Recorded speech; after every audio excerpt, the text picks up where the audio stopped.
주님의 은혜와 평강이 우리 가운데 함께 하시기를 소망합니다. 지난주에 한가위 명절은 평안하게 잘 보내셨는지요? 올해도 변함없이 이곳저곳에 하나님의 풍성한 열매를 맺게 해 주셨습니다. 코로나19가 세상을 뒤흔들어 놓을지라도 오늘도 하나님의 창조는 계속 진행 중입니다. 어제나 오늘이라 변함없이 동일하게 일하시는 하나님의 역사를 신뢰하며 인정하며 의지하는 저와 여러분 되기를 소망합니다. 쌀 한 톨 안에 우주가 담겨 있다고 합니다. 열매가 맺혀지는 과정을 보면 참 신비롭습니다. 하나의 열매를 맺기 위해서는요, 추운 겨울을 견디고 버티며 또한 그 씨앗을 품고 어두움을 이겨내 봄에는 싹을 틔우고 여름에는 그 매서운 비바람을 견디고 뜨거운 태양빛을 맞서 마침내 가을에 하나의 열매를 맺게 됩니다. 기적입니다. 그 열매 속에는 하나님의 창조의 신비가 담겨져 있습니다. 하나님의 손길이 닿지 않는 열매는 하나도 없어요. 그러면 하나님의 손길이 닿기 전의 모습은 어떤 모습일까요? 태초의 모습이겠죠. 혼돈하고 공허하고 흑암이 깊은 상태, 엉망진창이에요. 무질서한 상태입니다. 그 상태에 하나님의 손길이 말씀으로 임하니 가름과 분리를 통해서 온 우주가 질서가 생기고 그 질서 안에 하나님의 말씀이 들어가니 생명이 풍성하게 되었고, 그러니 온 세상이 평안하게 되었습니다. 하나님의 손길이 닿으니, 하나님의 말씀이 이 우주 가운데 임하니 이 세상은 평안하게 되었습니다. 하나님의 창조 작품 중 마지막 작품은 바로 저와 여러분 인간입니다. 여섯째 날 마지막 작품이죠. 그런데 쓸모없고 아무 가치 없는 티끌로 만들었어요. 흙으로 사람을 지으시되 하나님의 형상대로 지으시고 그 후에 생기를 후 하고 불어넣으시니 우리가 생명이 되었습니다. 아무 의미 없고 무가치한 나를 하나님의 손길을 대시니, 하나님의 말씀이 내 안에 들어오니 내가 참 의미 있는 존재로 변화되었습니다. 마치 엉망진창이었어요. 무질서했어요. 아무리 열심히 일해도 열매를 맺지 못하는 인생이었어요. 밤새도록 정리를 해야도 정리가 되지 못하는 나의 무가치한 인생이었는데, 하나님의 손길이 닿으니, 하나님의 말씀이 내 안에 들어오니 내가 나아갈 길이 열려집니다. 내가 목표가 생깁니다. 내가 살아야 할 희망이 보입니다. 하나님의 손길이 닿으니 내 삶이 전적으로 변화되었습니다. 어제까지는 무가치하고 무의미하고 무질서한 아무런 쓸데없는 존재였는데 오늘 하나님의 말씀이 들어오니 새로운 삶이 새롭게 열려집니다. 이것이 하나님의 창조의 역사예요. 그 창조의 역사가요, 오늘도 계속 진행 중이십니다. 하나님이 세상을 창조하시고 인간을 만드시고 하신 말씀이세요. 그것은 보시기에 좋았더라. 창세기 1장 31절의 말씀입니다. 하나님이 지으신 그 모든 것을 보시니 보시기에 심히 좋았더라. 27절 말씀이에요. 하나님이 자기 형상 곧 하나님의 형상대로 사람을 창조하시되 남자와 여자를 창조하시고, 28절 하나님이 그들에게 뭐를 주십니까? 복을 주시며. 처음 시작부터 세상의 중심되는 우리 인간은요, 사랑받은 존재예요. 귀한 존재예요. 다시 말하면 우리는 태어날 때부터, 만들어질 때 처음부터 복받은 존재였습니다. 성경에서 복을 대표하는 곳이 있는데 에덴 동산입니다. 에덴이라는 뜻은 행복과 기쁨이라는 뜻입니다. 그런데 그 곳에서 그들의 행복을 잃어버린 이유가 있습니다. 그것은 선악과의 마음을 빼앗겼기 때문에. 선악과. 그럼 선악과가 없어져야 할 가시 같은 존재입니까? 아닙니다. 선악과가 에덴 동산에 있었다는 것은요, 하나님의 말씀이 있었다는 거예요. 그것을 먹지 말아라. 하나님 말씀이 존재했습니다. 하나님의 말씀이 존재했기 때문에 그 에덴은 평화가 유지될 수 있었습니다. 하나님의 말씀에 순종하면 우리는 평안합니다. 하나님의 창조 질서 안에 우리는 순복하면 우리는 평안하고 행복하고 기쁨이 넘치는 삶을 살 수가 있습니다. 그런데 우리의 눈과 마음이 어디에 꽂힙니까? 선악과에 꽂혀요. 그러자 에덴의 모든 행복과 기쁨을 소멸됩니다. 가치 없어졌어요. 쓸모 없어졌어요. 행복과 기쁨이 내 안에 있는데, 우리 안에 있는데 우리의 마음과 우리의 정신이 어디에 팔려입니까? 선악과에 꽂히자 내 앞에 있는 행복은 사라져 버렸습니다. 주어진 모든 행복을 놓치고 선악과만 쳐다보다 하나님의 말씀에 불순종하고 하나님의 창조 질서를 어기고 깨트리고 마침내 에덴에서 쫓겨나게 되었습니다. 원래부터 복이었던 사람, 복된 존재가 욕망의 노예로 되어버렸어요. 뱀의 유혹은 무엇입니까? 사단의 유혹은 무엇입니까? 복의 근원 되신 하나님으로부터 우리를 멀게 하는 것이 그들의 유혹입니다. 하나님과 우리의 관계를 멀어뜨려 놓는 것, 단절시키는 것. 그래서 우리의 시선을 하나님께 향하지 아니하고 눈에 보이는 복에만 쫓아 살게끔 하는 것이 사단의 유혹입니다. 그때부터 하나님의 관계가, 자연과의 관계가, 인간과의 관계가 어긋나기 시작합니다. 하나님의 통제 안에 벗어나면, 하나님의 손에서 벗어나면 더 자유롭고 더 즐길 수 있고 더 기쁘고 행복해질 것 같았는데 막상 떠나니 내 안에 내가 가지고 있던 복을 잊어버려요. 복을 잊어버린 삶은 그야말로 저주받은 삶입니다. 저주받은 삶. 사람마다 서로 다투고 싸우고 저주하고 심지어 죽기까지 해요. 내 안에 복이 소멸되니, 빼앗기니 저주받은 삶이 시작됩니다. 다시 태초의 모습으로 거슬러 가요. 혼돈하고 공허하고 흑암이 깊은 상태. 그래서 그 이후에 인간의 삶은 그야말로 기복신앙이 되었습니다. 기복신앙이에요. 잃어버린 복, 빼앗긴 복을 찾기 위해서 오늘도 이렇게 고생을 하는 거예요. 복을 채우기 위해서 안달난 삶을 살고 있는 거예요. 빼앗긴 복을 찾기 위해서, 채우기 위해서 오늘도 더 높아지려고 하고 더 빼앗으려 하고, 그래서 우리의 삶이 고단합니다. 힘겨운 거예요. 왜 사람들은 우상을 섬깁니까? 복을 달라고 하는 거예요. 빼앗긴 복을 채우기 위해서 우상을 섬기는 거예요.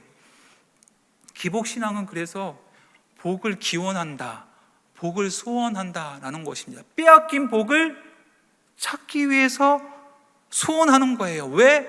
내 안에 복이 없어서, 내 안에 복이 이미 빼앗기기 때문에 우리는 늘 복을 찾으며 살아가는 사람들입니다. 복이 없는 사람이 복을 찾아다니며 소원하고 기원하며 그렇게 세상 가운데 복을 향해서 찾아가는 사람들, 그의 신앙이 기복신앙입니다. 우리의 신앙도 기복신앙입니까? 우리 기독교가 기복신앙입니까? 여기에 확실히 대답하지 못하기 때문에, 아니 우리의 신앙이 조금이나마 이 기복신앙에 치우쳐 있기 때문에 믿지 않는 사람이 우리의 모습을 보고 실망하는 거예요. 그래서 우리 때때로는 그런 시선 때문에 복을 이야기하는 것을 잘 이야기 못해요. 쑥스러워합니다. 거부해요. 그런데 확실한 것은 성경에 복을 이야기합니다. 복에 대한 말씀을 이야기합니다. 우리를 복되다 하나님께서 말씀하십니다. 우리는 그래서 기복신앙이 아니라 복의 신앙이에요. 성경에서 말하는 복의 신앙과 세상이 추구하는 기복신앙을 분별해야 합니다. 분별하지 못하면 신앙에 자신감이 생기지 못해요. 늘 주저주저합니다. 기독교의 신앙이 모순투성이 같습니다. 그래서 세상의 기복신앙과 성경이 말하는 복의 신앙을 잘 분별해야 합니다. 오늘 말씀에 잘 기록되어 있어요. 오늘 본문 말씀에 나오는 아브라함과 그의 조카 롯은 기복신앙과 복의 신앙을 분별하는 차이를 잘 보여주는 모델입니다. 아브라함은 창세기 12장에 보면 그의 인생은 처음부터 훌륭한 믿음의 소유자가 아니었어요. 그도 똑같이 세상의 복을 추구하며 우상을 섬기는 가문에서 태어나 그렇게 살았어요. 그렇게 무가치하게, 그렇게 무의미하게 살았던 아브라함입니다. 그런데 그에게 75세에 하나님께서 그에게 나타나세요. 하나님의 손길이 아브라함을 잡습니다. 하나님의 말씀이 아브라함에게 다가오십니다. 창세기 12장 1절 말씀. 여호와께서 아브라함에게 이르시되 너는 너의 고향과 친척과 아버지의 집을 떠나 내게 보여줄 땅으로 가라. 내가 너로 큰 민족을 이루고 내게 복을 주어 내 이름을 창대하게 하리니 너는 복이 될지라. 너를 축복하는 자에게 내가 복을 내리고 너를 저주하는 자에게 내가 저주하리니 땅의 모든 족속이 너를 말미암아 복을 얻을 것이라 하신지라. 이에 아브라함이 여호와의 말씀을 따라갔고 롯도 그와 함께 갔으며 아브라함이 하란을 떠날 때에는 75세였더라. 아멘. 75세에 아무 의미 없고 아무 가치 없이, 언제요? 하나님의 손길이 닿기 전에 그런 모습으로 살았어. 우리와 똑같이요. 목표도 없고 의미도 없이 그냥 하루를 허송세월 살았던 그에게 하나님의 손길이 닿으니, 하나님의 말씀이 그에게 닿으니 어떻게 합니까? 오늘 새로운 목표가 생겼습니다. 희망이 생겼어요. 오늘 살아갈 소망이 생겼어요. 하나님의 창조의 역사가 오늘 시작되었습니다. 언제요? 하나님의 말씀이 나에게 들어오니. 그리고 4절 말씀에 보면 아브라함은 하나님의 말씀을 따라갔고 그의 조카는 누구를 따라갔습니까? 아브라함을 따라갔다라고 기록되어 있습니다. 아브라함이 따라가고 있는 대상은 어디입니까? 하나님의 말씀이었고 롯은 아브라함을 따라간 거예요. 사람을 의지해서 따라갑니다. 아브라함이 말씀을 따라가는 자라면 롯은 철저하게 복을 추구하는 자였습니다. 하나님께서 아브라함에게 복을 주시는 목적은 무엇입니까? 모든 민족에게 복을 주시기 위해서입니다. 그럼 모든 민족에게서 궁극적이 주시는 복은 무엇입니까? 예수 그리스도를 통한 구원이고 영원한 생명입니다. 그런데 롯은요, 이 구원과 생명에 관심이 없어요. 오직 이 땅에 필요한 복만 있으면 됩니다. 아브라함에게 삶의 목적은요, 말씀이었습니다. 하지만 롯에게 말씀은 복을 받기 위한 수단이었어요. 없어도 그만, 있어도 그만입니다. 말씀이 필요한 것이 아니라 이 땅에 복만 필요하고 복만 채우면 되는 삶이 그의 조카 롯의 삶이었습니다. 시간이 흘렀어요. 창세기 13장 6절의 말씀에 보면 그 땅에 그들이 동거하기에 넉넉하지 못하였으니 이는 그들의 소유가 많아서 동거할 수 없었음이니라. 아멘. 아브라함은 하나님의 말씀대로 살았더니 땅의 복을 많이 받았어요. 땅의 복을 많이 받으면 받을수록 아브라함은 궁금했어요. 그 복을 주시는 하나님이 궁금했습니다. 주면 주실수록 더 궁금한 것은 그것을 주시는 하나님. 열매를 주시면 주실수록 이 열매를 주시는 하나님을 더 궁금했습니다. 더 그의 시선은 열매가 아니라 하나님께 향했습니다. 사랑하는 성도 여러분, 우리도 말씀 따라 살다 보면 하나님께서 축복을 주세요. 복을 주십니다. 열매를 주십니다. 그런데 우리의 초점은, 우리의 관심은 열매가 아니라 어디입니까? 하나님, 오직 말씀으로 향해야 합니다. 왜냐하면 그 말씀이 내 내면을 성숙케 하고 우리의 믿음을 성숙케 하고 깊어지게 하고 마침내 예수 그리스도의 성품을 담게 하고 예수 그리스도의 삶을 닮아가게 합니다. 아무렇지 않은 나의 삶이 예수님의 제자로 변화되어 어떻게 말씀으로 따라 살다 보면, 말씀을 관심을 갖고 말씀을 향해서 추구하다 보면 내가 이렇게 변화돼요. 말씀이 나를 변화시킵니다. 그런데 롯의 관심은 어디 있습니까? 여전히 열매에 있습니다. 복에 있어요. 가지면 가질수록 눈에 보이는 복에만 그의 초점이 있습니다. 그래서 롯은 더 화려하고 더 크고 더 자극적인 것에 그의 시선이 팔려요. 만족함이 없습니다. 반면 롯에게는 말씀은 점점 부담스러워져요. 그래서 롯은 그 말씀으로부터 멀어집니다. 아브라함과 롯은 이제 한 길을 걸어갈 수가 없습니다. 아브라함이 롯에게 이렇게 제안합니다.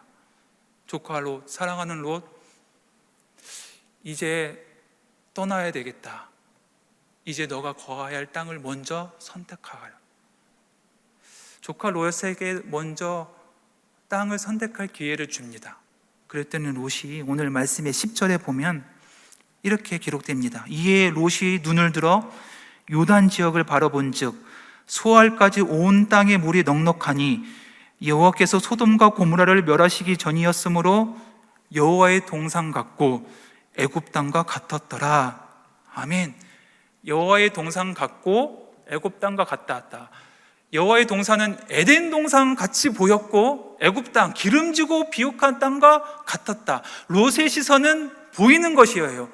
눈에 보이는 것을 선택합니다. 그런데 여호와의 동산 같고 애굽 땅과 같았다는 것은 비슷하지만 진짜가 아니라는 거예요. 진짜가 아니라 거짓이고 짝퉁이라는 거예요. 보기야만 비슷하지 진짜 하나님의 참된 복이 아니라는 것입니다. 결국 그 땅은 어떻게 됩니까? 소돔과 고모라의 도시가 돼요. 죄악의 도시가 되고 심판의 도시가 됩니다. 보이는 것을 쫓아서 살았더니 결국은 심판의 도시가 됩니다. 반면 아브라함이 하나님께서 주신 땅이 14절부터 나와 있습니다. 14절, 너는 눈을 들어 너 있는 곳에서 북쪽과 남쪽 그리고 동쪽과 서쪽을 바라보라. 보이는 땅을 내가 너와 내 자손에게 주리니 영원히 이르리라. 17절, 너는 일어나 그 땅을 종과 행으로 들어다녀 보라. 내가 그것을 내게 주리라. 아멘. 바라보아라. 이르리라, 주리라. 이것은 다 미래에 대한 확신입니다. 지금 눈에 보이지 않지만 내가 이 땅을, 이 축복을 너에게 주겠다. 약속입니다. 지금은 보잘것 없지만 그 안에 약속이 있고 보장이 있고 하나님의 인도하심이 있다는 거예요. 마치 씨앗은요, 지금 보기에는 볼품없고 아무런 가치가 없는 것처럼 보이지만 그 씨앗은 반드시 풍성한 열매를 맺습니다. 이렇듯이 하나님의 말씀을 씨앗으로 준 거예요. 하나님의 말씀을 약속으로 아브라함에 준 겁니다. 그런데 그 씨앗에는 생명이 있어요. 짝퉁이 아니라 진짜입니다. 그 씨앗은 반드시 싹을 틔우고 줄기가 트며 열매를 맺게 될 것입니다. 왜냐하면 하나님의 언약이 있기 때문에, 하나님의 말씀이 있기 때문에. 지금은 보이지 않지만 말씀 안에 거하면 그 말씀이 반드시 성취됩니다. 이 과정을 통해서 우리에게 주시는 것은 관계입니다. 동행. 하나님은 한 번 씨앗 주고 그냥 물러가시는 분이 아니라 그 씨앗이 자라서 열매를 맺기까지 내가 너와 함께 하겠다. 동행이에요. 내가 너를 버리지 않겠다. 이 약속이 성취될 때까지 너와 함께 하겠다. 관계입니다.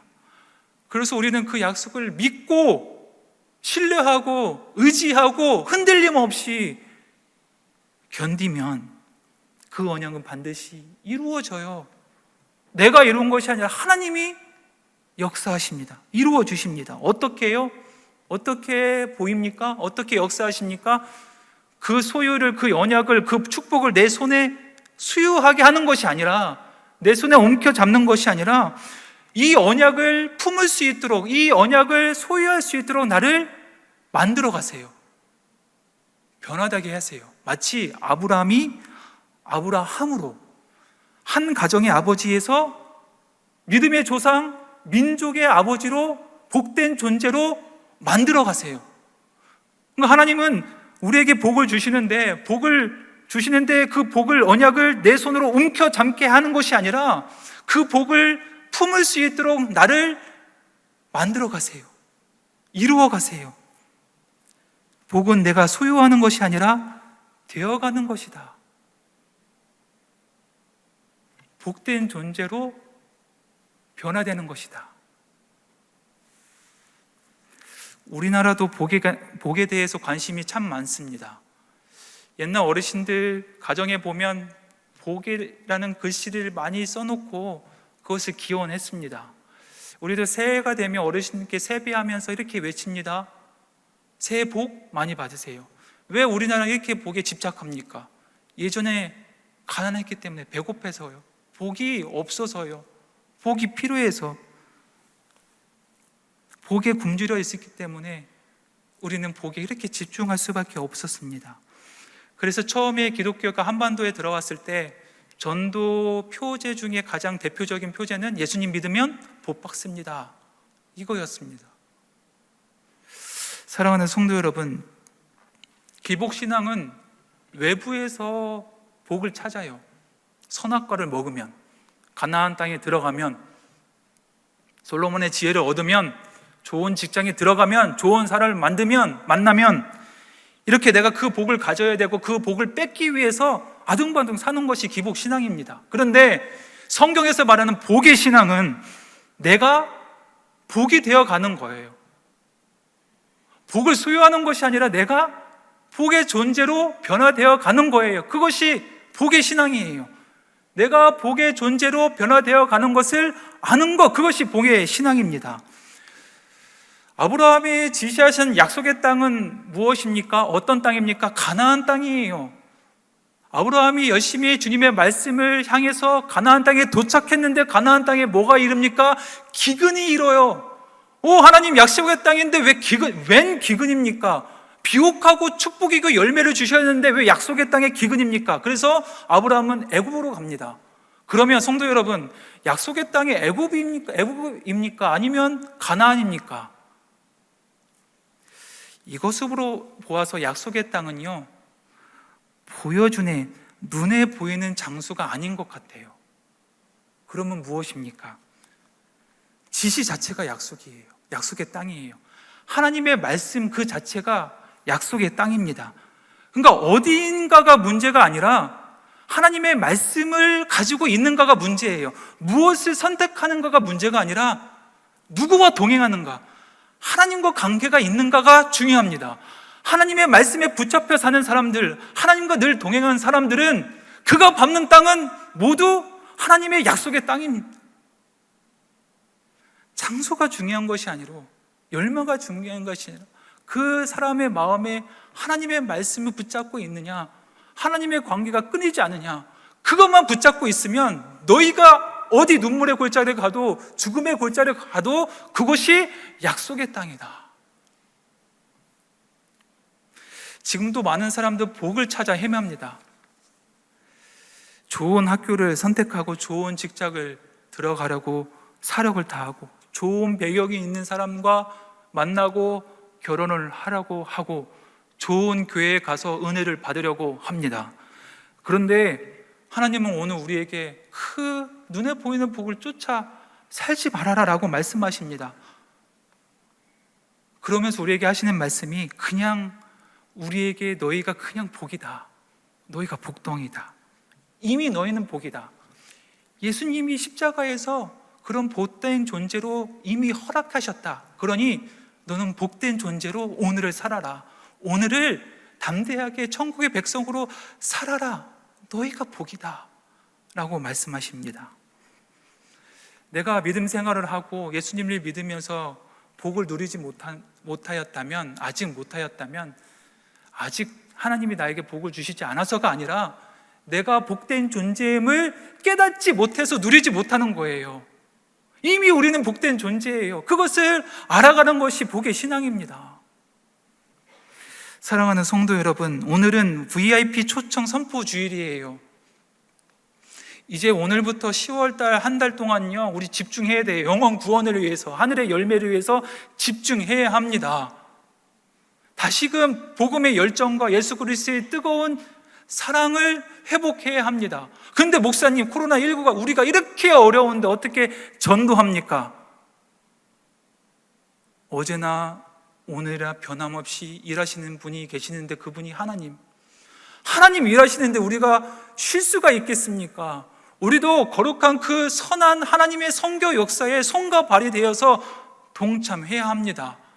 그러면 예기치 못한 아이디어를 주시고 길을 열어 주십니다. 사람을 만나게 하시고 기회를 주세요. 반드시 우리에게 기회가 올 겁니다. 기회가 오면 이렇게 말합시다. 전도 대상자에게 이렇게 말해요. 당신이 복입니다. 당신이 복덩어리예요. 예수님이 복된 존재로 회복시켜 주셨어요. 세상에서 복을 채우기 위해서 살지 마시고 이미 우리를 복된 존재로 말씀하시는 하나님께 나아갑시다. 바름교회로 오세요. 반드시 기회는 우리에게 주어집니다. 이 말씀 꼭 기억하시고 전하시는 저와 여러분 되기를 소망합니다. 그래서 우리 모두가 그런 복된 자가 되어서 오늘을 복받은 존재로 사세요. 그리고 이미 받은 그 복을 마음껏 전해주는 하늘의 복둥이로 사는 저와 여러분 되시기를 주님의 이름으로 간절히 축원합니다. 아멘. 함께 기도하겠습니다. 사랑하는 하나님, 우리를 복되다 말씀해 주시니 감사합니다. 우리가 복이니 오늘을 복되게 살기를 원합니다. 우리의 시선이 세상의 복을 쫓아 살지 않게 하시고 오직 하나님의 말씀 안에 사는 자들이 되게 하옵소서. 말씀 안에 하늘의 참된 소망을 바라보는 자들 되게 하옵소서.